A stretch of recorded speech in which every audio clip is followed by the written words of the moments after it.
దేవుని వాక్యం ఇలాగ సెలవిస్తోంది. ఎవని గర్వము వానిని తగ్గించును, వినయ మనస్కుడు ఘనత నొందును. బైబిల్లో మరొక చోట ఈ విధంగా వ్రాయబడి ఉంది. నాశనమునకు ముందు గర్వము నడుచును, పడిపోవటకు ముందు అహంకారమైన మనస్సు నడుచును.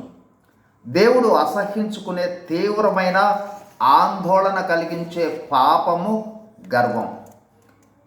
మనలో కులమతాలు, అందచందాలు, తెలివితేటలు, ఆస్తి ఐశ్వర్యాలు, విద్య, హోదా, సాధించిన విజయాలు, నీతిమంతుడను, భక్తి గలవాడును అనే గుణాలు గర్వానికి కారణం కావచ్చు.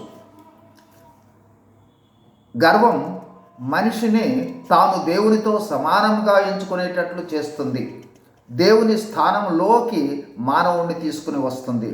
అయితే మనం గమనించాల్సింది, మనము గర్వించే ప్రతిదీ కూడా దేవుని అనుగ్రహము, దేవుని కృపయే.